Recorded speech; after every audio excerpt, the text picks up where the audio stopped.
Praise the Lord. Hallelujah. Hallelujah. ಯೇಸುವೆ ಸ್ತೋತ್ರ, ಯೇಸುವೆ ವಂದನೆ, ಯೇಸುವೆ ಆರಾಧನೆ, ಯೇಸುವೆ ಮಹಿಮೆ. Hallelujah. Hallelujah. Hallelujah. Hallelujah. Hallelujah. Hallelujah. Hallelujah. Hallelujah. Hallelujah. Hallelujah. Hallelujah. Hallelujah. Praise the Lord. Praise the Lord. Hallelujah. Hallelujah. ಫಿಲಿಪ್ಪಿಯರಿಗೆ ಬರೆದ ಪತ್ರಿಕೆ 4ನೇ ಅಧ್ಯಾಯ ವಚನ 4. ಈ ವಾಕ್ಯವನ್ನು ನಾವು ಧ್ಯಾನಿಸೋಣ. ಸಂತ ಪೌಲರು ಹೇಳುತ್ತಾರೆ, ನಾವು ದೇವರ ಜೊತೆಗೆ ಹೇಗಿರಬೇಕು, ನನ್ನ ಮತ್ತು ದೇವರ ನಡುವೆ ಸಂಬಂಧ ಹೇಗಿರಬೇಕು ಎನ್ನುವುದರ ಬಗ್ಗೆ ಸಂತ ಪೌಲರು ಹೇಳುತ್ತಾರೆ. ಫಿಲಿಪ್ಪಿಯರಿಗೆ ಬರೆದ ಪತ್ರಿಕೆ 4ನೇ ಅಧ್ಯಾಯ ವಚನ 4. ಈ ವಾಕ್ಯವನ್ನು ಓದೋಣ. ಪ್ರಭುವಿನಲ್ಲಿ ನೀವು ಸತತವು ಆನಂದಿಸಿ. Praise the Lord. Hallelujah. Hallelujah. Hallelujah. ದೇವರ ವಾಕ್ಯ ಹೇಳುತ್ತಾ ಇದೆ, ಪ್ರಭುವಿನಲ್ಲಿ ನೀವು ಆನಂದಿಸಿರಿ. ನಾವು ಆನಂದಿಸಬೇಕಾಗಿರುವಂಥದ್ದು ನಮ್ಮ ದೇವರ ಜೊತೆಗೆ, ನಮ್ಮ ದೇವರಲ್ಲಿ. Praise the Lord. Hallelujah. Hallelujah. ಏಕೆಂದರೆ ನಮ್ಮ ದೇವರು ನನ್ನನ್ನು ಮತ್ತು ನಿಮ್ಮನ್ನು ಪ್ರತಿ ಒಂದೊಂದು ಕ್ಷಣದಲ್ಲಿ ಕಾಪಾಡಿ ರಕ್ಷಿಸುತ್ತಾ ಇದ್ದಾರೆ. ಬೇಟೆಗಾರನ ಬಲೆಯಿಂದ, ಮರಣಕರವಾದಂಥ ವ್ಯಾಧಿಯಿಂದ,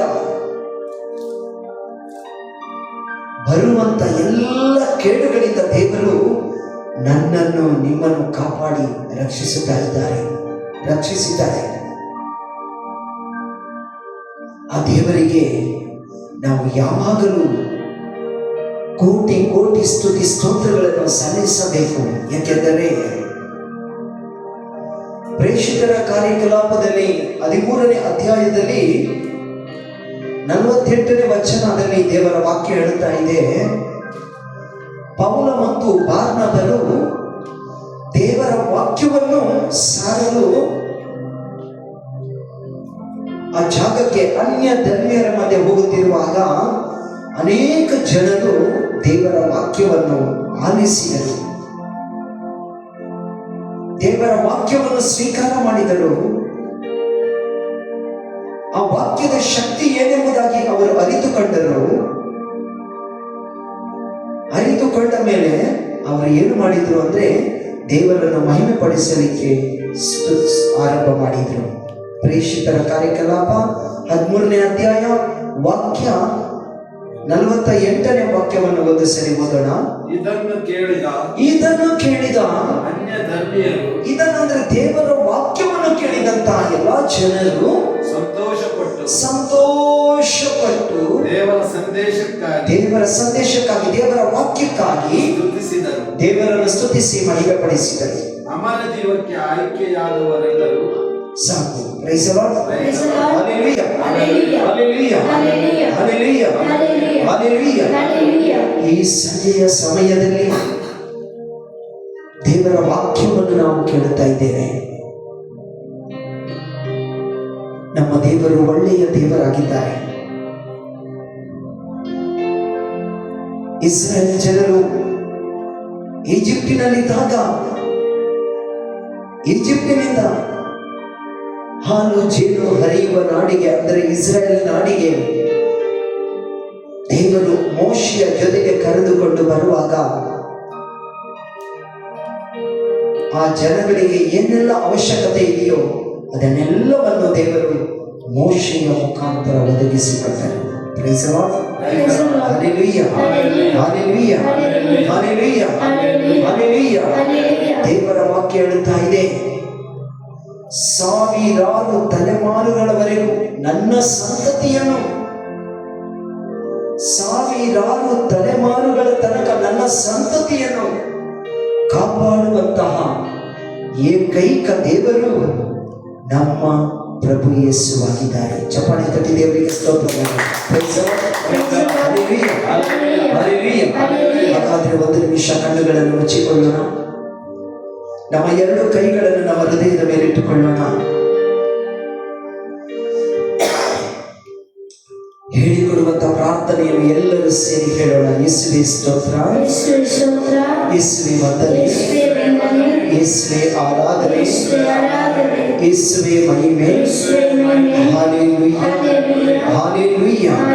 ಸ್ವಾಮಿ ಯೇಸುವೇ, ಸ್ವಾಮಿ ಯೇಸುವೇ, ನನ್ನಗಾಗಿ, ನನ್ನ ಪಾಪಗಳಿಗಾಗಿ, ನನ್ನ ಶಾಪಗಳಿಗಾಗಿ, ನನ್ನ ದ್ರೋಹಗಳಿಗಾಗಿ, ನನ್ನ ಸಮಸ್ಯೆಗಳಿಗಾಗಿ ಶಿಲುಬೆಯ ಮೇಲೆ ಪ್ರಾಣ ತ್ಯಾಗ ಮಾಡಿದಂತಹ ನನ್ನ ದೇವರೇ, ನನ್ನ ಸ್ವಾಮಿಯೇ, ನನ್ನ ರಕ್ಷಕರೇ, ನಾವು ನಿಮ್ಮನ್ನು ವಂದಿಸುತ್ತೇವೆ, ಆರಾಧಿಸುತ್ತೇವೆ, ಮಹಿಮೆ ಪಡಿಸುತ್ತೇವೆ. ಸ್ವಾಮಿ ಯೇಸುವೇ, ಪಾಪಿಗಳಲ್ಲಿ ಮಹಾಪಾಪಿ ನಾನೇ ಸ್ವಾಮಿ. ಸ್ವಾಮಿ ಯೇಸುವೇ, ನನ್ನ ಪಾಪಗಳನ್ನು ನಿಮ್ಮ ರಕ್ತದಿಂದ ತೊಳೆದು ನನ್ನನ್ನು ಶುದ್ಧೀಕರಿಸಿ. Hallelujah, hallelujah, hallelujah, hallelujah, hallelujah.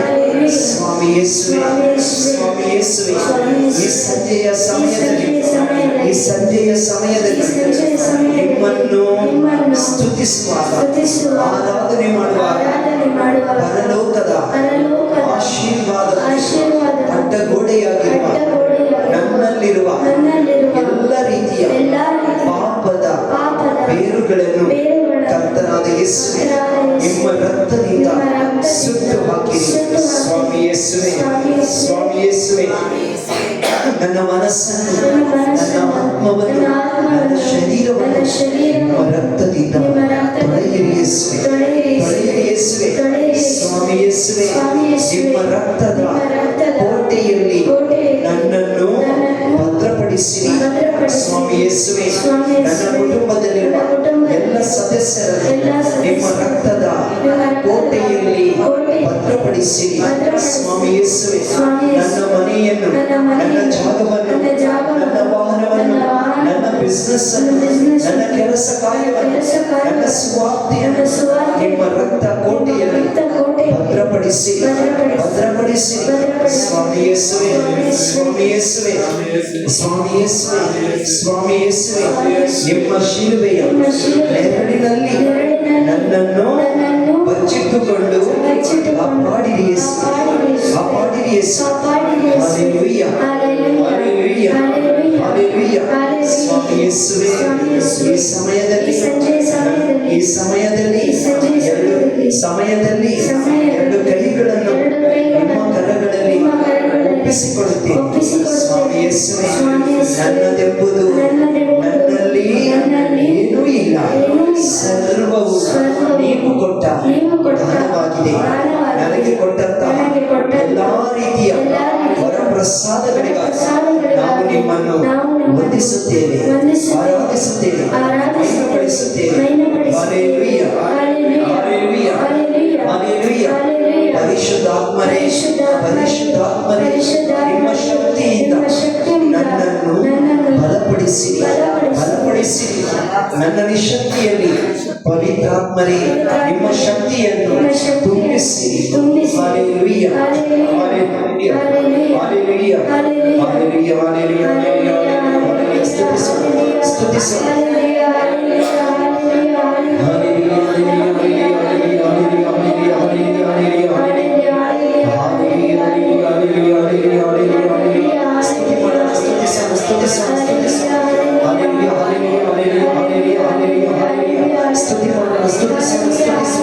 ಸ್ತುತಿಗಳ ಮಧ್ಯದಲ್ಲಿ ವಾಸ ಮಾಡುವಂತ ಜೀವಂತ ದೇವರೇ, ನಿಮ್ಮ ಹೆಸರಿನಲ್ಲಿ ಸ್ವಾಮಿ ಪ್ರಾರ್ಥಿಸುತ್ತೇವೆ. ಸ್ವಾಮಿ ಯೇಸುವೇ, ನಿಮ್ಮ ನಾಮದ ಶಕ್ತಿಯಿಂದ ನಮ್ಮನ್ನು ಬಲಪಡಿಸಿ. ನಿಮ್ಮ ವಾಕ್ಯದ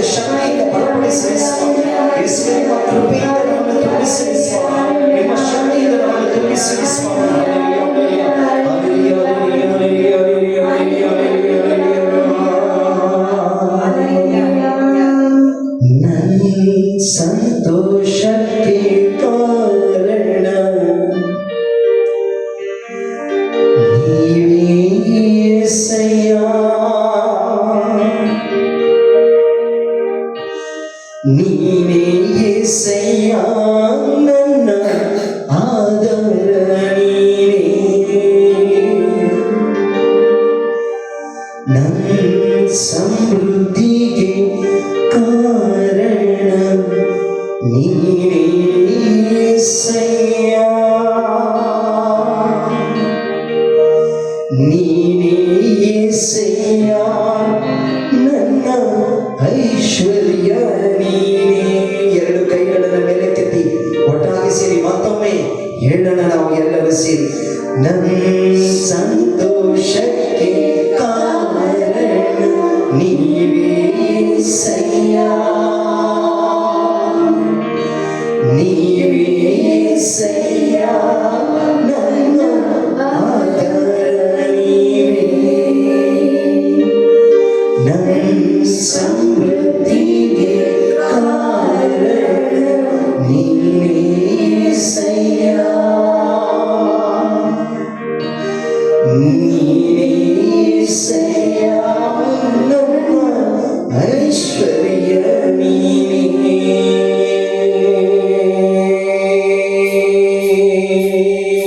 ಆರೋಣ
యేసయ్యా నన్ను కాపాడిదరు నీవే యేసయ్యా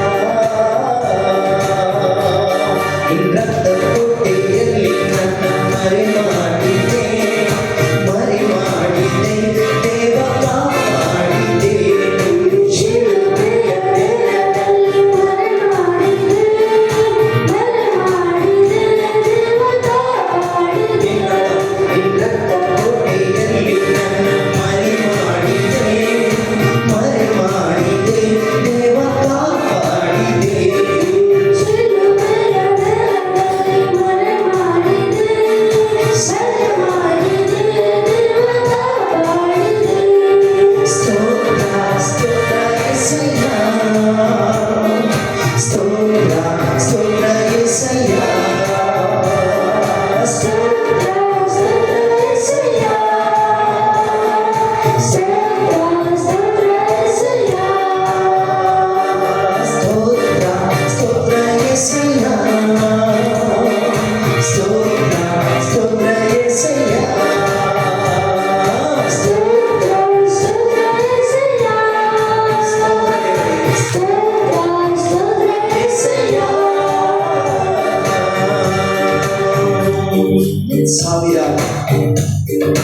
ಸಾವಿರಾರು ತಲೆಗಳವರೆಗೂ ನನ್ನನ್ನು ನನ್ನ ಕುಟುಂಬವನ್ನು ಕಾಪಾಡುವಂತ ದೇವರನ್ನು ಸ್ತುತಿಸುವ ಪ್ರತಿಯೊಂದು ಹೆಜ್ಜೆಯಲ್ಲೂ ಕಾದು ನಡೆಸುವಂತ ದೇವರನ್ನು ಸ್ತುತಿಸುವ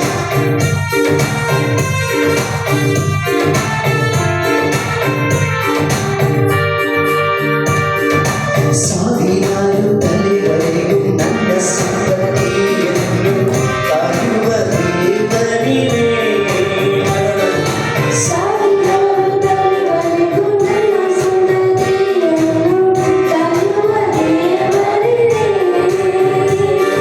ಸಾವಿರಾರು ತಲೆವರೆಗೂ ನನ್ನ ಸಂತತಿಯನ್ನು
ಸೇವೆ ಮಾಡುವ ನಾವೇ ಧನ್ಯರು ನಿನ್ನಾರಾಧಿಸುವ ನಾವೇ ಧನ್ಯರು ನಿನ್ನ ಸೇವೆ ಮಾಡುವ ನಾವೇ ಧನ್ಯರು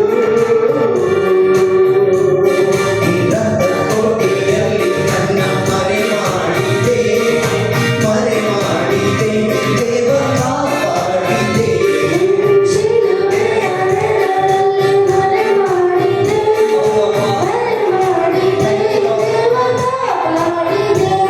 ನಿನ್ನದ ಕೋಟೆಯಲ್ಲಿ ನನ್ನ ಮರೆ ಮಾಡಿದೆ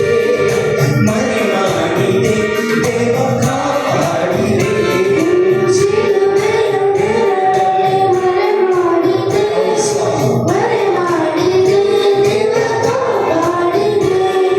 ಸ್ತೋತ್ರ ಸ್ತೋತ್ರ యేసయ్య ಸ್ತೋತ್ರ ಸ್ತೋತ್ರ యేసయ్య స్తోత్ర స్తోత్ర యేసయ్య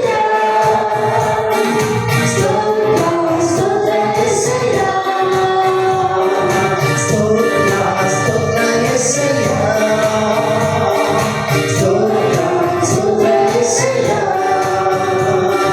స్తోత్ర స్తోత్ర యేసయ్య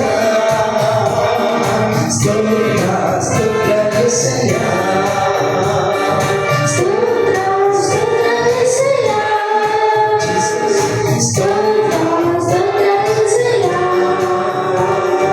ಸಾವಿರಾರು ನನ್ನ ಸಂತತಿಯನ್ನು ಕರೆಯುವ ದೇವನಿಗೆ ಸಾವಿರಾರು ತಲೆವರೆಗೂ ನನ್ನ ಸಂತತಿಯನ್ನು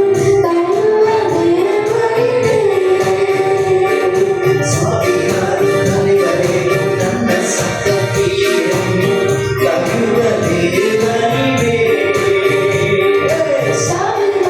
ತಲೆವರೆಗೂ ನನ್ನ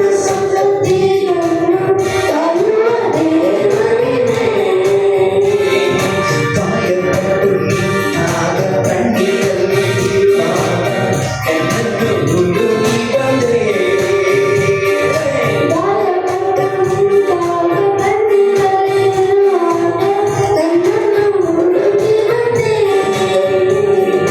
ಮೊರೆಯುತ್ತಿರುವ ನನ್ನ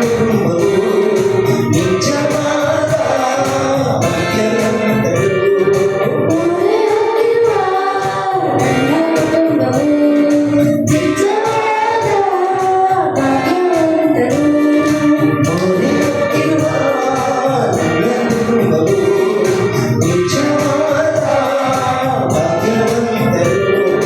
ಮೊರೆಯುತ್ತಿರುವ ನನ್ನ ಕುಟುಂಬವು ನಿಜವಾದ ಭಾಗ್ಯವಂತರು ನಿನ್ನಾರಾಧಿಸುವ ನಾವೇ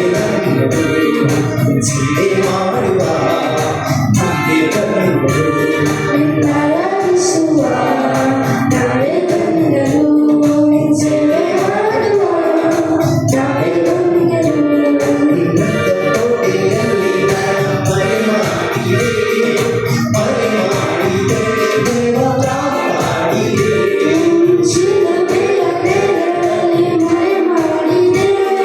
ಮರೆ ಮಾಡಿದೆ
ನೀವೇ ಯೇಸುವೇ.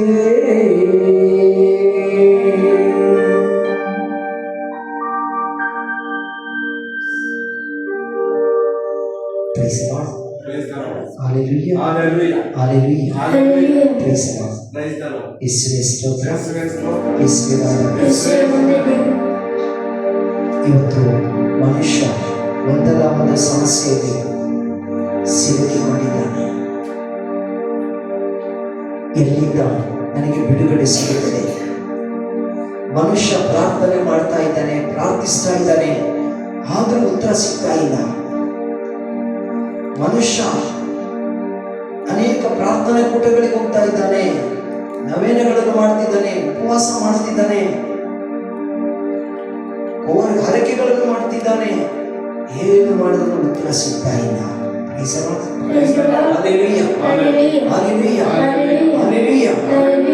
ನಾವು ಮಾಡುವಂತ ಪ್ರಾರ್ಥನೆ ಕೇವಲ ಸಾಧಾರಣವಾಗಿ ನಾವು ಪ್ರಾರ್ಥನೆ ಮಾಡಬಾರ್ದು.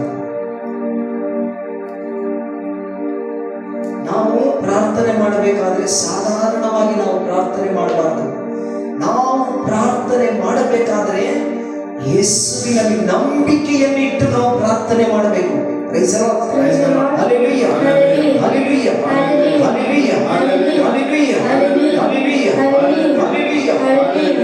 ನಂಬಿಕೆಯಿಂದ ಪ್ರಾರ್ಥನೆ ಮಾಡಬೇಕು. ಎರಡನೆಯದು, ನಾವು ಮಾಡುವಂತ ಪ್ರಾರ್ಥನೆ ಎಡಬಿಡದೆ ನಾವು ಪ್ರಾರ್ಥಿಸಬೇಕು. ಸಿಗುವ ತನಕನೂ ನಾವು ಪ್ರಾರ್ಥಿಸಬೇಕು. ಮೂರನೆಯ ವಿಚಾರ, ನಾವು ಪ್ರಾರ್ಥನೆ ಮಾಡುವಾಗ ಕಾಟಾಚಾರಕ್ಕಾಗಿ ಅಲ್ಲ, ಆಸಕ್ತಿಯಿಂದ ಪ್ರಾರ್ಥನೆ ಮಾಡಬೇಕು. ಸಿಗುವವರೆಗೂ ಪ್ರಾರ್ಥನೆ ಮಾಡಬೇಕು. ಏಕೆಂದರೆ ಯೇಸು ಸ್ವಾಮಿ ಹೇಳಿರುವಂತ ಮಾತು, ಯೋಹಾನನು ಬರೆದ ಶುಭ ಸಂದೇಶ 14ನೇ ಅಧ್ಯಾಯ ವಚನ 14ರಲ್ಲಿ ಯೇಸು ಸ್ವಾಮಿ ನನಗೆ ನಿಮಗೆ ಈ ರಾತ್ರಿಯಲ್ಲಿ ವಾಕ್ಯವನ್ನು ಕೇಳುತ್ತಿರುವಂತ ಪ್ರತಿಯೊಬ್ಬರಿಗೆ ಯೇಸು ಹೇಳುವಂತ ವಾಕ್ಯವಿದು. ಓದಿ ಅದನ್ನು. ಯೋಹಾನನು ಬರೆದ ಶುಭ ಸಂದೇಶ 14ನೇ ಅಧ್ಯಾಯ 14ನೇ ವಚನ ಓದೋಣ. ಹೌದು, ನನ್ನ ಹೆಸರಿನಲ್ಲಿ ನೀವು ಏನನ್ನು ಕೇಳಿದರೂ ನಾನು ಅದನ್ನು ಮಾಡಿಯೇ ತೀರಿಸುವೆನು. 14ನೇ ಅಧ್ಯಾಯ 14ನೇ ವಚನದಲ್ಲಿ ಯೇಸು ಹೇಳ್ತಿದ್ರೆ, ಹೌದು, ನೀವು ನನ್ನ ಹೆಸರಿನಲ್ಲಿ ಏನೇ ಬೇಡಿಕೊಂಡರೂ ನಾನು ಅದನ್ನು ಮಾಡಿಯೇ ತೀರುವೆನು. ಇದು ದೇವರ ವಾಗ್ದಾನ. ದೇವರು ಸುಳ್ಳು ಹೇಳುವಂತ ದೇವರಲ್ಲ. ದೇವರು ಸುಳ್ಳು ಹೇಳುವಂತ ದೇವರಲ್ಲ. ದೇವರು ಏನು ಹೇಳಿದ್ದಾರೋ ಅದನ್ನು ಮಾಡುವಂತ ದೇವರು, ಅದನ್ನು ಕಾರ್ಯರೂಪಕ್ಕೆ ತರುವಂತ ದೇವರು ನಮ್ಮ ದೇವರಾಗಿದ್ದಾರೆ. ಚಪ್ಪಾಳೆ ತಟ್ಟಿ ದೇವರಿಗೆ ಸ್ತೋತ್ರ. Praise God. Hallelujah. ಯೇಸುವೇ ಸ್ತೋತ್ರ, ಯೇಸುವೇ ವಂದನೆ, ಯೇಸುವೇ ಆರಾಧನೆ. ಈ ರಾತ್ರಿಯಲ್ಲಿ ನೀವು ದೇವರ ವಾಕ್ಯ ಕೇಳ್ತಾ ಇದ್ದೀರಿ. ನೀವು ಅನೇಕ ಕಡೆಗಳಲ್ಲಿ ದೇವರ ವಾಕ್ಯವನ್ನು ಕೇಳಕ್ಕೆ ನೀವು ಹೋಗ್ತೀರಿ. ದೇವರ ವಾಕ್ಯವನ್ನು ಬರೀ ಕೇಳೋದ್ರಿಂದ ಅಲ್ಲ, ಅದರಿಂದ ನಾವು ಲಾಭವನ್ನು ಪಡಿಬೇಕು. ನಾವು ಆ ವಾಕ್ಯದ ಶಕ್ತಿಯನ್ನು ಹಿಡಿದುಕೊಂಡು ಅದರ ಫಲವನ್ನು ನಾವು ಪಡಿಬೇಕು. ಆ ಫಲವನ್ನು ಪಡೆಯದೆ ಹೋದರೆ ಏನು ಪ್ರಯೋಜನವಿಲ್ಲ. Praise the Lord. Hallelujah, hallelujah, hallelujah. ಯೇಸುವೇ ಸ್ತೋತ್ರ, ಯೇಸುವೇ ವಂದನೆ, ಹಲ್ಲೆಲೂಯಾ.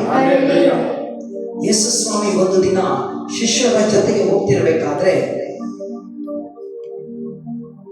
ಅಂಜೂರದ ಮರ, ಆ ಮರದಲ್ಲಿ ಎಲೆಗಳು ತುಂಬಾ ಬಿಟ್ಟಿತ್ತು. ಯೇಸುವಿನ ಜೊತೆಗಿದ್ದಂತ ಶಿಷ್ಯನಿಗೆ ಹಸಿವಾಯ್ತು, ಏನಾದ್ರೂ ತಿನ್ನಬೇಕು ಅಂತ ಹೇಳಿ. ನಾವು ಹೋಗ್ತೀವಿ, ದಾರಿಯಲ್ಲಿ ಹೋಗ್ಬೇಕಾದ್ರೆ ಹಣ್ಣಿನ ಮರಗಳು ಏನಾದ್ರೂ ಸಿಕ್ಕಿದ್ರೆ ನಾವು ಏನ್ ಮಾಡ್ತೀವಿ, ಆ ಮರದ ಹತ್ರ ಹೋಗ್ತೀವಿ, ಹಣ್ಣು ಬಿಟ್ಟಿದೆಯಾ ನೋಡ್ತೀವಿ. ಒಂದು ವೇಳೆ ಹಣ್ಣು ಬಿಟ್ಟಿದ್ರೆ ಅದನ್ನು ತಗೊಳ್ತೀವಿ, ತಿಂತೀವಿ. ರುಚಿ ಆಯ್ತು, ಮತ್ತು ತಗೊಳ್ತೀವಿ, ಮತ್ತು ತಿಂತೀವಿ. ಆದ್ರೆ ಅಲ್ಲಿ ಹೋಗಿ ನೋಡಿದ್ರು ಆ ಮರದಲ್ಲಿ ಮರ ತುಂಬಾ ಎಲೆಗಳು ತುಂಬಿಕೊಂಡಿದ್ದಾವೆ, ಒಂದು ಹಣ್ಣು ಬಿಟ್ಟಿಲ್ಲ. ಒಂದು ಆ ಮರದಲ್ಲಿ ಹಣ್ಣಿಲ್ಲ. ಒಂದು ಮರ, ಆ ಮರಕ್ಕೆ ನೀರನ್ನು ಹಾಕಿ ಆ ಮರಕ್ಕೆ ಏನೆಲ್ಲ ಬೇಕು ಎಲ್ಲವನ್ನು ಬೆಳೆಸಿ ಆದ್ಮೇಲೆ ಆ ಮರ ಫಲ ಕೊಡದೆ ಹೋದ್ರೆ ಏನು ಪ್ರಯೋಜನ? ಇವತ್ತು ನನ್ನನ್ನು ಮತ್ತು ನಿಮ್ಮನ್ನು ದೇವರು ಪ್ರತಿದಿನ ನನ್ನನ್ನು ಮತ್ತು ನಿಮ್ಮನ್ನು ಒಂದು ಒಳ್ಳೆಯ ಮಾರ್ಗದಲ್ಲಿ ನಡೆಸುತ್ತಾ ಇದ್ದಾರೆ. ನಾನು ಆ ಮರದ ರೀತಿಯಲ್ಲಿ ಆಗಬಾರದು, ನಾನು ಫಲ ಕೊಡುವಂತಹ ಒಂದು ಮರ ನಾನಾಗಬೇಕು. ಆ ಮರದಲ್ಲಿ, ಅಂಜೂರದ ಮರದಲ್ಲಿ ಹಣ್ಣುಗಳು ಕಾಣಲಿಲ್ಲ. ಈ ರಾತ್ರಿಯಲ್ಲಿ ದೇವರ ವಾಕ್ಯವನ್ನು ಕೇಳುತ್ತಿರುವಂತಹ ಪ್ರೀತಿಯ ಸಹೋದರ ಸಹೋದರಿಯರೇ, ನಾವು ಲೋಕಕ್ಕೆ ಬೆಳಕಾಗಬೇಕು, ರುಚಿ ಕೊಡುವಂತ ಉಪ್ಪಾಗಬೇಕು. ನಾವು ಈ ಲೋಕಕ್ಕೆ, ನೀನು ಪ್ರಾರ್ಥನೆ ಮಾಡುವಾಗ ಈ ರಾತ್ರಿಯಲ್ಲಿ ಕೇಳುತ್ತಿರುವಂತಹ ಪ್ರತಿಯೊಬ್ಬರು ಕೇಳ್ರಿ, ನೀವು ಪ್ರಾರ್ಥನೆ ಮಾಡುವಾಗ ಅದರಿಂದ ಫಲವನ್ನು ನೀವು ಪಡಿಬೇಕು. ಆ ಫಲವನ್ನು ಪಡೆಯದೆ ಹೋದರೆ ಏನು ಪ್ರಯೋಜನವಿಲ್ಲ.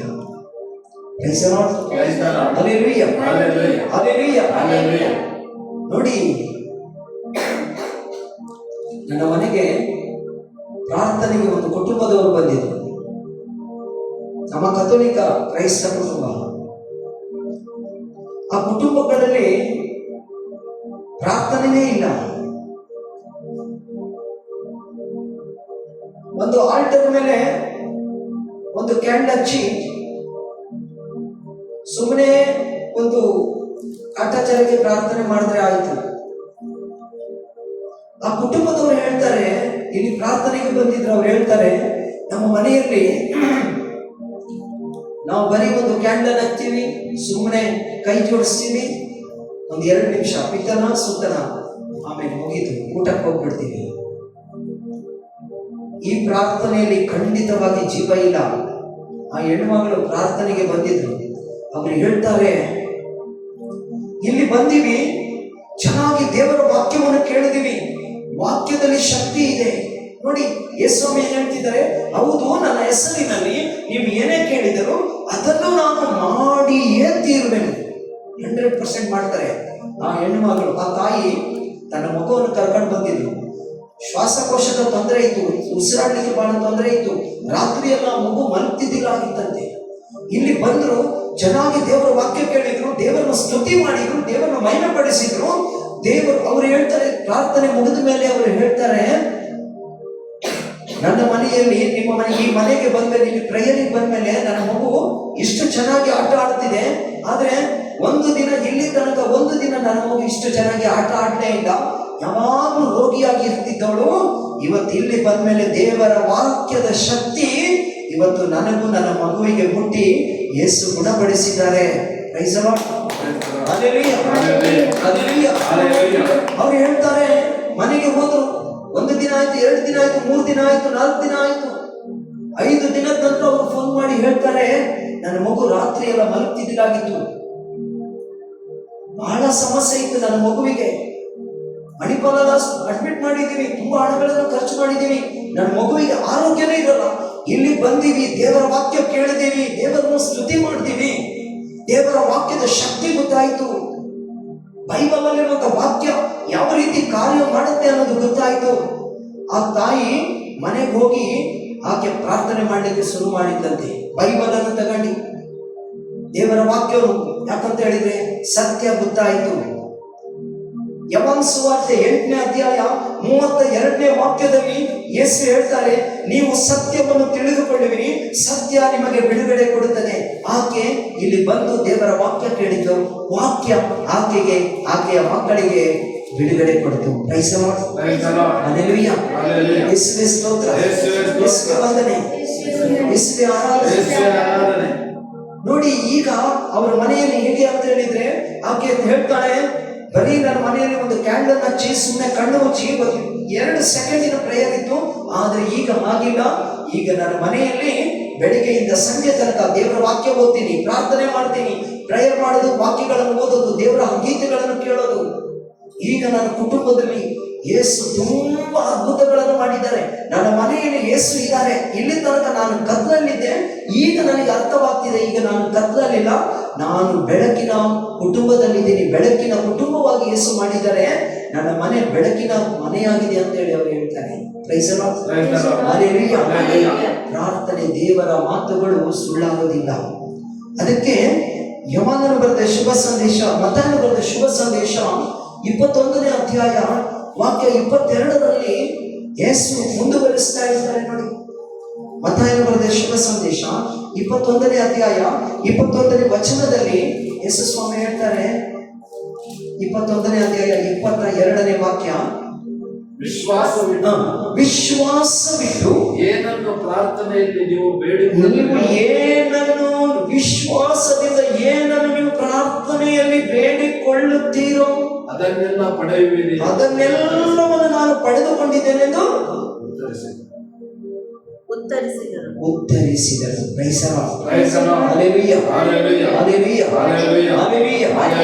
ಇವತ್ತು ನೀವು ಪ್ರಾರ್ಥನೆ ಮಾಡುವಾಗ ಏನೆಂಬುದಾಗಿ ನೀವು ಬೇಡಿಕೊಳ್ಳುತ್ತೀರೋ ಅದನ್ನೆಲ್ಲ ನನಗೆ ಸಿಕ್ಕಿದೆ ಎಂಬುದಾಗಿ ನಂಬಬೇಕು. ಆವಾಗಲೇ ಪ್ರಾರ್ಥನೆಗೆ ಶಕ್ತಿ ಬರುವಂತದ್ದಾಗಿದೆ. ಬರೀ 1 ಗಂಟೆ, ಅರ್ಧ ಗಂಟೆ, 15 ನಿಮಿಷ ಯಾರೋ ಒಂದು 4 ವಾಕ್ಯ ಹೇಳಿದ್ರು, ಬಹಳ ಚೆನ್ನಾಗಾಯ್ತು ಅಂತ ಹೇಳಲ್ಲ. ಆ ವಾಕ್ಯವನ್ನು ಕೇಳುವುದರಿಂದ ನನ್ನ ಜೀವನದಲ್ಲಿ ಒಂದು ಕಾರ್ಯ ಆಗಬೇಕು. ಆ ಕಾರ್ಯ ಆಗದೆ ಹೋದ್ರೆ ಏನು ಪ್ರಯೋಜನ ಇಲ್ಲ. ಬೈಬಲ್ ಹೇಳುತ್ತಲ್ವಾ, ಇಬ್ರಿಯರಿಗೆ ಬರೆದ ಪತ್ರಿಕೆ 4ನೇ ಅಧ್ಯಾಯ 12ನೇ ವಾಕ್ಯ ಹೇಳದೆ, ದೇವರ ವಾಕ್ಯ ಕಾರ್ಯ ಮಾಡುವಂತದ್ದಾಗಿದೆ. ಕಾರ್ಯ ಸುಮ್ಮನೆ ದೇವರ ವಾಕ್ಯ ಕೇಳುವುದರಿಂದ ಅಲ್ಲ, ದೇವರ ವಾಕ್ಯವನ್ನು ನೋಡುವುದರಿಂದ ಅಲ್ಲ, ವಾಕ್ಯವನ್ನು ಕೇಳುವುದರಿಂದಲೂ ನಂಬಿಕೆಯಲ್ಲಿ ನಾವು ಆ ವಾಕ್ಯವನ್ನು ನಮ್ಮ ಹೃದಯದಲ್ಲಿ ಇಟ್ಟುಕೊಂಡಿರುವುದರಿಂದ ವಾಕ್ಯ ನಮ್ಮಲ್ಲಿ ಕಾರ್ಯ ಮಾಡುತ್ತೆ. ಬೈಬಲ್ ಹೇಳೋದಲ್ವ, ನೀನು ಹೋಗುವಾಗ ನಿನ್ನ ಕಾಲು ಕಲ್ಲಿಗೆ ತಾಗದಂತೆ ನಿನ್ನನ್ನು ನಾನು ಎತ್ತಿಕೊಳ್ಳುವೆನು.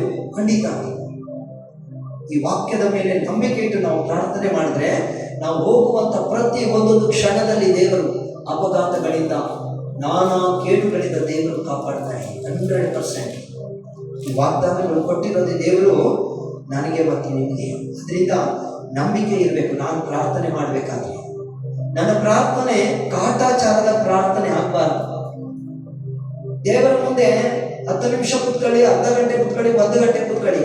ಪ್ರಾರ್ಥನೆ ಮಾಡುವಾಗ ಆ ಪ್ರಾರ್ಥನೆಯಲ್ಲಿ ಏನಾದರೂ ಒಂದು ಫಲ ನನಗೆ ಸಿಗಬೇಕು. ಆ ಫಲ ಸಿಗದೆ ಸುಮ್ಮನೆ ಗಂಟೆಗಟ್ಟಲೆ ಕೂತ್ಕೊಂಡು ನೀವು ಕೇಳಿ ಬಹಳ ಚೆನ್ನಾಗಾಯ್ತು ಅಂತ ಹೇಳಿ ಬರ್ತಾರಲ್ವಾ, ಅವ್ರು ಏನು ಕೇಳಿರುವುದಿಲ್ಲ. ನಿಜವಾಗ್ಲೂ ಹೇಳ್ತೀವಿ. ತುಂಬಾ ಜನ ಹೇಳ್ತಾರೆ, ಓ ನಿಮ್ಮ ಪ್ರಬೋಧನೆ ಚೆನ್ನಾಗಿತ್ತು, ಇವತ್ತು ಬಹಳ ಚೆನ್ನಾಗಿತ್ತು, ಪ್ರಬೋಧನೆ ಚೆನ್ನಾಗಿತ್ತು ಅಂತಾರೆ. ಅವ್ರು ಬರೀ ಸುಳ್ಳುಗಾರರು. ಯಾಕಂದ್ರೆ ಅವ್ರು ಏನು ಕೇಳಿರೋದಿಲ್ಲ. ಯಾಕಂದ್ರೆ ಮೆಚ್ಚಿಸ್ಲಿಕ್ಕೋಸ್ಕರ ಮಾಡೋದು. ವಾಕ್ಯವನ್ನು ಕೇಳಿದವರು ಹೇಗಿರ್ತಾರಂದ್ರೆ ವಾಕ್ಯದಲ್ಲಿ ಅಷ್ಟು ಬಲ ಹೊಂದಿಕೊಂಡಿರ್ತಾರೆ. ವಾಕ್ಯ ಕೇಳ್ತಿರ್ಬೇಕಾದ್ರೆ ಅವರಿಗೆ ಭಯ ಉಂಟಾಗುತ್ತೆ. ಏನಪ್ಪ ಇದು ಈ ವಾಕ್ಯ ನೋಡಿ. ಅವರು ಬಂದವರು ವಾಕ್ಯವನ್ನು ಶ್ರದ್ಧೆಯಿಂದಲೂ ಭಯಭಕ್ತಿಯಿಂದ ಕೇಳಿದ್ರು. ಅವರ ಮಗು ಎಷ್ಟು ಸಮಸ್ಯೆಯಲ್ಲಿತ್ತು, ಯೇಸು ನೋಡಿ ಬಿಡುಗಡೆ ಕೊಟ್ಟರು.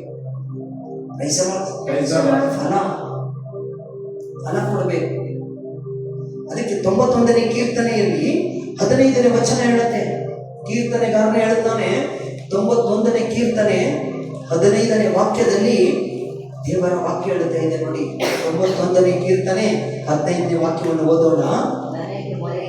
ನನಗೆ ಮೊರೆ ಇಟ್ಟಾಗ ಕಿವಿಗೊಡುವೆನು, ಸಂಕಟದಳು ಅವನ ಸಂಗಡ ಇರುವೆನು.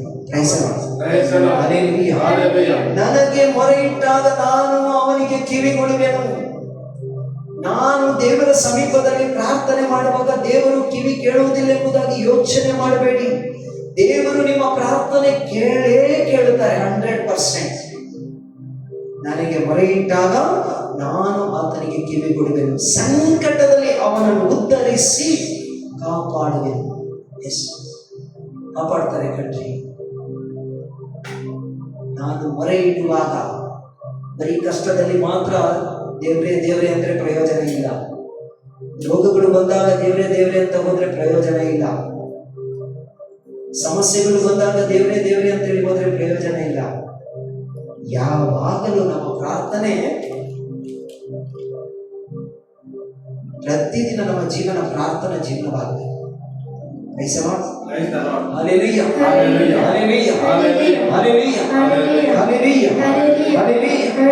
ಸಂಕಟದಲ್ಲಿ ಮೊರೆ ಇಡುವಾಗ ನಾನು ಆತನಿಗೆ ಸದುತ್ತರವನ್ನು ದಯಪಾಲಿಸುತ್ತೇನೆ. ವಾಕ್ಯವನ್ನು ಹಿಡ್ಕೊಳ್ಳಿ. ವಾಕ್ಯವನ್ನು ಹಿಡಿದುಕೊಂಡು ಪ್ರಾರ್ಥನೆ ಮಾಡಿ. ವಾಕ್ಯದಲ್ಲಿ ಶಕ್ತಿ ಇದೆ. ಬೈಬಲ್ ಆದಿಕಾಂಡ 1ನೇ ಅಧ್ಯಾಯದಿಂದ ಪ್ರಕಟಣಾ ಕಾಂಡ ಕೊನೆಯ ವಾಕ್ಯ ತನಕನು ಆ ಒಂದೊಂದು ವಾಕ್ಯದಲ್ಲಿ ಜೀವ ಇದೆ ಕಣ್ರಿ.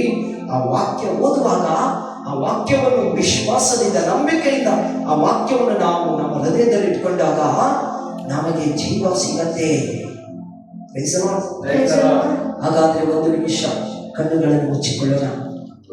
2 ಕೈಗಳನ್ನು ನಮ್ಮ ಹೃದಯದ ಮೇಲೆ ಇಟ್ಟುಕೊಳ್ಳೋಣ. ಈಗ ನನಗಾಗಿ, ನನ್ನ ಪಾಪಗಳಿಗಾಗಿ, ನನ್ನ ಶಾಪಗಳಿಗಾಗಿ, ನನ್ನ ದ್ರೋಹಗಳಿಗಾಗಿ ಯೇಸು ತಮ್ಮ ಪ್ರಾಣವನ್ನೇ ಕೊಟ್ಟರು. ನಮ್ಮ ಜೀವಿತವನ್ನು ದೇವರ ಕರಗಳಲ್ಲಿ ಒಪ್ಪಿಸಿಕೊಳ್ಳೋಣ. ಸಂಪೂರ್ಣವಾಗಿ ಒಪ್ಪಿಸಿಕೊಳ್ಳೋಣ.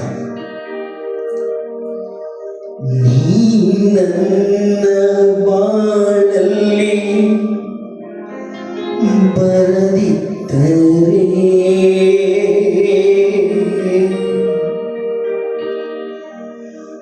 ನಾನಿಂದು ಮಣ್ಣಾಗಿ ಹೋಗುತ್ತಿದ್ದೆ. ಎಲ್ಲ ಹೇಳೋಣ. ನೀ ನನ್ನ ಬಾಳಲ್ಲಿ ಬರದಿದ್ದರೆ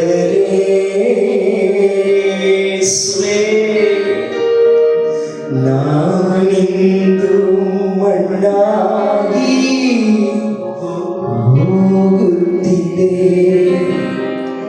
ಹೌದು ಪ್ರಿಯರೇ, ಯೇಸು ವಾಕ್ಯವಾಗಿ ನಿನ್ನ ಒಳಗಡೆ ಬಂದರು. ಯೇಸುವಿಗೆ ಯಾವಾಗ ನೀನು ನಿನ್ನ ಹೃದಯವನ್ನು ತೆರೆದಿಟ್ಟು ನಿನ್ನ ಹೃದಯದ ಒಳಗಡೆ ನೀನು ಯೇಸುವನ್ನು ಸ್ವಾಗತ ಮಾಡಿದೆಯೋ, ಆಗಲೇ ನಿನ್ನ ಜೀವನ ಆಶೀರ್ವಾದದ ಜೀವನವಾಯಿತು. ಇವತ್ತು ಎಷ್ಟು ನೀನು ಸಂತೋಷವಾಗಿರ್ಲಿಕ್ಕೆ ಕಾರಣ ಯೇಸು ಮಾಡಿದ್ದಾರೆ.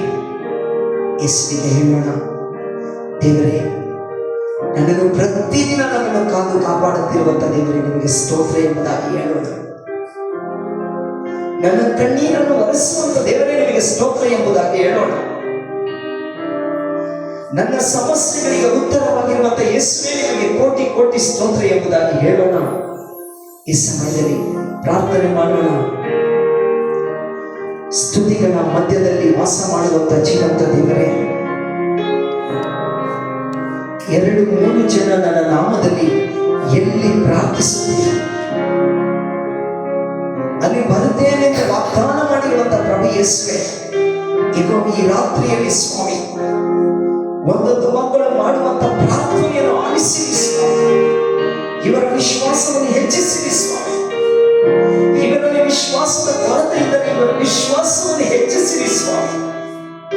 ಒಂದು ವೇಳೆ ಈ ರಾತ್ರಿಯಲ್ಲಿ ದೇವರ ವಾಕ್ಯವನ್ನು ಕೇಳುತ್ತಿರುವಂತ ದೇವ ಜನರೇ, ನಿಮ್ಮಲ್ಲಿ ವಿಶ್ವಾಸದ ಕೊರತೆ ಇದ್ದರೆ ದೇವರ ವಾಕ್ಯ ಹೇಳುತ್ತಾ ಇದೆ, ದೇವರಲ್ಲಿ ಪ್ರಾರ್ಥಿಸಿ ಎಂಬುದಾಗಿ, ದೇವರಲ್ಲಿ ಪ್ರಾರ್ಥಿಸಿ ಎಂಬುದಾಗಿ ಪ್ರಾರ್ಥನೆ ಮಾಡಿ. ಯೇಸುವಿನ ವಿಶ್ವಾಸವನ್ನು ಹೆಚ್ಚಿಸಿ ಎಂಬುದಾಗಿ ಪ್ರಾರ್ಥನೆ ಮಾಡಿ. ಈಗ ನೀವು ಬೇರೆ ವ್ಯಕ್ತಿಗಳ ಮೇಲೆ ನಂಬಿಕೆ ಇಡಲಿಕ್ಕೆ ಹೋಗಬೇಡಿ. ಆ ವ್ಯಕ್ತಿಗಳು ಪ್ರಾರ್ಥನೆ ಮಾಡಿದ್ರೆ ನನಗೆ ಒಳ್ಳೇದಾಗತ್ತೆ, ಈ ಬ್ರದರ್ ಪ್ರೇಯರ್ ಮಾಡಿದ್ರೆ ಚೆನ್ನಾಗಾಗತ್ತೆ, ಆ ವ್ಯಕ್ತಿ ಪ್ರಾರ್ಥನೆ ಮಾಡಿದ್ರೆ ಚೆನ್ನಾಗಾಗುತ್ತೆ. ವ್ಯಕ್ತಿಗಳ ಹಿಂದೆ ಹೋಗಬೇಡಿ. ನಿಮ್ಮ ಪ್ರಾರ್ಥನೆ ಯೇಸು ಕೇಳ್ತಾರೆ. ಪ್ರಾರ್ಥಿಸಿ. ಯೇಸುವೇ, ಈಗ ಪ್ರಾರ್ಥನೆ ಮಾಡಿ. ಈಗ ನಂಬಿಕೆಯಿಂದ ನೀವೇನಂತ ಹೇಳಿ ಪ್ರಾರ್ಥಿಸ್ತೀರಿ, ನಿಮಗೆ ಕೊಟ್ಟೆ ಕೊಡುತ್ತಾರೆ. ದೇವರ ವಾಕ್ಯ ಕೇಳಿದ್ದೀರಿ, ವಾಕ್ಯವನ್ನು ಹಿಡಿದುಕೊಳ್ಳಿ. ಆ ತಾಯಿ ದೇವರ ವಾಕ್ಯವನ್ನು ಹಿಡಿದುಕೊಂಡು ದೇವರು ಆಕೆಯ ಕುಟುಂಬವನ್ನು ಆಶೀರ್ವದಿಸಿ. ಇವತ್ತು ಈ ರಾತ್ರಿಯಲ್ಲಿ ದೇವರು ನಿನ್ನನ್ನು ಆಶೀರ್ವದಿಸ್ತಾರೆ. ಪ್ರಭು ಯೇಸುವೇ, ನಿಮ್ಮ ನಾಮದಲ್ಲಿ ಕೈಗಳನ್ನೆತ್ತಿ ಪ್ರಾರ್ಥಿಸಿದ್ದೇನೆ ಸ್ವಾಮಿ. ನಿಮ್ಮಂತ ದೇವರು ಯಾರು ಇಲ್ಲಪ್ಪ, ನಿಮ್ಮ ಹಾಗೆ ಪ್ರೀತಿಸುವವರು ಯಾರು ಇಲ್ಲಪ್ಪ. ಈ ರಾತ್ರಿಯಲ್ಲಿ ದೇವರ ವಾಕ್ಯವನ್ನು ಕೇಳಿದಂತ ಒಂದೊಂದು ಮಕ್ಕಳನ್ನು ಮುಟ್ಟಿಸುವ. ಇವರ ತಲೆಯಿಂದ ಪಾದದವರೆಗಿರುವ ಎಲ್ಲ ದುಃಖಗಳು, ಚಿಂತೆಗಳು, ನೋವುಗಳು, ನಿರಾಶೆಗಳು, ಸೋಲುಗಳು, ಬಲಹೀನತೆಗಳು ಸ್ವಾಮಿ, ಇವನು ಪ್ರತಿದಿನ ಸ್ವಾಮಿ ಮರಣಕ್ಕೆ ಕರೆದುಕೊಂಡು ಹೋಗ್ತಾರೆ ಸ್ವಾಮಿ. ಈ ಮರಣದ ಸಂಕೋಲೆಗಳಿಂದ ಬಿಡುಗಡೆ ಪಡಿ ಸ್ವಾಮಿ. ಮತ್ತಾಯ ಬರೆದ ಶುಭ ಸಂದೇಶ 18:18 ನೀವು ಹೇಳಿದ್ದೀರಲ್ಲ ಸ್ವಾಮಿ, ಏನನ್ನು ನೀನು ಬಂಧಿಸುತ್ತೀಯೋ ಅದನ್ನು ಬರದಲ್ಲಿಯೂ ಬಂಧಿಸಲಾಗುವುದು. ಏನನ್ನು ನೀನು ಬಿಡುಗಡೆ ಮಾಡುತ್ತೀಯೋ ಅದನ್ನು ಬರದಲ್ಲಿ ಬಿಡುಗಡೆ ಮಾಡಲಾಗುವುದು ಎಂದು ನುಡಿದಂತ ಯೇಸುವೇ, ನಿಮ್ಮ ಹೆಸರಲ್ಲಿ ಪ್ರಾರ್ಥಿಸಿದ್ದೇವೆ ಸ್ವಾಮಿ. ಈ ರಾತ್ರಿಯಲ್ಲಿ ನಿಮ್ಮ ನಾಮದಲ್ಲಿ ಪ್ರಾರ್ಥಿಸುತ್ತಿರುವಂತ ಒಂದೊಂದು ಮಕ್ಕಳನ್ನು ಮುಟ್ಟಿಸುವ. ಅವರ ದುಃಖಗಳು ನಜರೇತಿನ ಯೇಸುವಿನ ನಾಮದಲ್ಲಿ ಸಂತೋಷವಾಗಿ ಉಂಟಾಗಲಿ. ನಜರೇತಿನ ಯೇಸು ನಾಮದಲ್ಲಿ ರೋಗದಲ್ಲಿ ಬಳಲುತ್ತಿರುವಂತ ಒಂದೊಂದು ಮಕ್ಕಳ ರೋಗಗಳು ನಜರೇತಿನ ಯೇಸು ನಾಮ ವಾಕ್ಯ ರಕ್ತದಲ್ಲಿ ಅದನ್ನು ಸುಟ್ಟು ನಾಶವಾಗಿ ಹೋಗಿಸುವ. ಯೇಸುವೇ, ಈ ರಾತ್ರಿಯಲ್ಲಿ ಒಂದೊಂದು ಮಕ್ಕಳ ಎಲ್ಲ ಕೋರಿಕೆ ಬೇಡಿಕೆಗಳನ್ನು ಈಡೇರಿಸಿ ಸ್ವಾಮಿ. ನಮ್ಮ ಬಳಿಯಲ್ಲಿ ಅನೇಕ ಜನರು ಪ್ರಾರ್ಥನೆ ಕೇಳಿಕೊಂಡಿದ್ದಾರೆ ಸ್ವಾಮಿ. ಪ್ರಾರ್ಥನೆ ಕೇಳಿದಂತ ಸರ್ವ ಜನರನ್ನು ಆಶೀರ್ವದಿಸಿ ಸ್ವಾಮಿ. ವಿಶೇಷವಾಗಿ ನಮ್ಮ ಭಾರತ ದೇಶದ ಎಲ್ಲ ಮಂತ್ರಿಗಳನ್ನು ಆಶೀರ್ವದಿಸಿ, ನಮ್ಮ ಕರ್ನಾಟಕ ರಾಜ್ಯದ ಮಂತ್ರಿಗಳನ್ನು ಆಶೀರ್ವದಿಸಿ, ಎಲ್ಲ ಅಧಿಕಾರಿಗಳನ್ನು ಆಶೀರ್ವದಿಸಿ ಸ್ವಾಮಿ. ಬಂಧನದಲ್ಲಿರುವಂತಹ ಎಷ್ಟೋ ಜನ ನನ್ನ ಸಹೋದರ ಸಹೋದರಿಯರು ಬಂಧನದಲ್ಲಿದ್ದಾರೆ ಸ್ವಾಮಿ. ಅವರೆಲ್ಲರಿಗೂ ಸ್ವಾಮಿ ಆ ಬಂಧನದಿಂದ ಬಿಡುಗಡೆ ಕೊಡಿ ಸ್ವಾಮಿ. ಯೇಸುವೇ, ಎಷ್ಟೋ ಜನ ಸ್ವಾಮಿ ತಪ್ಪು ಮಾಡದೆ ಇವತ್ತು ಬಂಧನದಲ್ಲಿದ್ದಾರೆ. ಯೇಸುವೇ, ಅವರಿಗೆ ಬಂಧನದಿಂದ ಬಿಡುಗಡೆ ಕೊಡಿ ಸ್ವಾಮಿ. ಕಾಮ, ಮೋಹ, ವ್ಯಭಿಚಾರದಲ್ಲಿ, ದುರಾಸೆಗೆ, ಹಣದ ಆಸೆಗೆ, ಶರೀರದ ಆಸೆಗೆ ಬಲಿಯಾಗಿ ಎಷ್ಟೋ ಜನರು ಇವತ್ತು ಜೀವನ ನಾಶವಾಗಿ ಹೋಗಿದೆ ಸ್ವಾಮಿ. ಯೇಸುವೇ, ಎಷ್ಟೋ ಜನ ಮಕ್ಕಳು ಕತ್ತಲಿನಲ್ಲಿದ್ದಾರೆ ಸ್ವಾಮಿ. ಅವರೆಲ್ಲರನ್ನು ಆಶೀರ್ವದಿಸಿ ಸ್ವಾಮಿ. ಆ ಪಾಪದ ಬಂಧನದಿಂದ ಬಿಡುಗಡೆ ಕೊಡಿ ಸ್ವಾಮಿ. ಯೇಸುವೇ, ವಿಶೇಷವಾಗಿ ನಮ್ಮ ಪೋಪ್ ಜಗದ್ಗುರುಗಳನ್ನು ಆಶೀರ್ವದಿಸಿ, ನಿಮ್ಮ ಪವಿತ್ರಾತ್ಮರ ಶಕ್ತಿಯಿಂದ ತುಂಬಿಸಿ. ನಮ್ಮ ಎಲ್ಲ ಗುರುಗಳನ್ನು ಆಶೀರ್ವದಿಸಿ, ಎಲ್ಲ ಕಾರ್ಡಿನಲ್ಗಳನ್ನು ನಿಮ್ಮ ಕರಗಳಲ್ಲಿ ಒಪ್ಪಿಸಿಕೊಳ್ತೇವೆ. ಎಲ್ಲ ಗುರುಗಳನ್ನು ನಿಮ್ಮ ಕರಗಳಲ್ಲಿ ಒಪ್ಪಿಸಿಕೊಳ್ತೇವೆ. ನಮ್ಮ ಧರ್ಮ ಕೇಂದ್ರದ ಫಾದರ್ ಅನಿಲ್ ರಿಚರ್ಡ್ ಫಾದರ್ ನಿಮ್ಮ ಕರಗಳಲ್ಲಿ ಒಪ್ಪಿಸಿಕೊಳ್ತೇವೆ ಸ್ವಾಮಿ. ಯೇಸುವೇ, ಫಾದರ್ ವಿನೋದ್ ಅವರು ನಿಮ್ಮ ಕರಗಳಲ್ಲಿ ಒಪ್ಪಿಸಿಕೊಳ್ತೇವೆ. ರಾಯಲ್ ಫಾದರ್ ನಿಮ್ಮ ಕರಗಳಲ್ಲಿ ಒಪ್ಪಿಸಿಕೊಳ್ತೇವೆ. ಎಲ್ಲ ಗುರುಗಳನ್ನು ಆಶೀರ್ವದಿಸಿ ಸ್ವಾಮಿ. ಅವರು ಬಿಟ್ಟು ಬಂದಂತ ಅವರ ತಂದೆ ತಾಯಿ, ಅವರ ಅಣ್ಣ ತಮ್ಮಂದಿರು ಎಲ್ಲರನ್ನೂ ಆಶೀರ್ವದಿಸಿ ಸ್ವಾಮಿ. ಯೇಸುವೇ, ನಮ್ಮ ಧರ್ಮ ಕೇಂದ್ರದ ಒಂದೊಂದು ಕುಟುಂಬಗಳನ್ನು ಆಶೀರ್ವದಿಸಿ. ನಮ್ಮ ಧರ್ಮ ಕೇಂದ್ರದ ಕುಟುಂಬ ಒಂದೊಂದು ಮಕ್ಕಳ ಕುಟುಂಬಗಳು ಸ್ವಾಮಿ ಎಷ್ಟೋ ಸಮಸ್ಯೆಗಳಿವೆ ಸ್ವಾಮಿ. ಆ ಕುಟುಂಬಗಳನ್ನು ಆಶೀರ್ವದಿಸಿ ಸ್ವಾಮಿ. ಯೇಸುವೇ, ವಿಶೇಷವಾಗಿ ಸ್ವಾಮಿ ನೀವು ಹೇಳುತ್ತಿಲ್ಲ ಸ್ವಾಮಿ, ನೀವು ಪ್ರಾರ್ಥನೆಯಲ್ಲಿ ಏನೆಂದು ಬೇಡಿಕೊಳ್ಳುತ್ತೀರೋ ಅದನ್ನೆಲ್ಲ ಪಡೆದಾಯಿತು ಎಂಬುದಾಗಿ ನಂಬಿರಿ ಎಂಬುದಾಗಿ ನಾನು ನಂಬಿದ್ದೇನೆ ಸ್ವಾಮಿ. ನಾವು ನಂಬಿದ್ದೇನೆ. ನಮ್ಮ ಪ್ರಾರ್ಥನೆ ಈಡೇರಿಸಿದ್ದಕ್ಕಾಗಿ ಸ್ತೋತ್ರ. ನೀವು ಮಾಡಿರುವಂತ ಎಲ್ಲ ರೀತಿಯ ಉಪಕಾರಗಳಿಗಾಗಿ ಸ್ತೋತ್ರ. ಎಲ್ಲ ಘನ ಮಾನ ಮಹಿಮೆ ನಿಮಗೊಬ್ಬರಿಗೆ ಸಲ್ಲಲ್ಪಡಲಿ. ನಜರೇತಿನ ಯೇಸು ಕ್ರಿಸ್ತರ ಅಧಿಕಾರವುಳ್ಳ ನಾಮದಲ್ಲಿ ಪ್ರಾರ್ಥಿಸುತ್ತಿದ್ದೇನೆ ಜೀವವುಳ್ಳ ತಂದೆಯೇ, ಆಮೆನ್.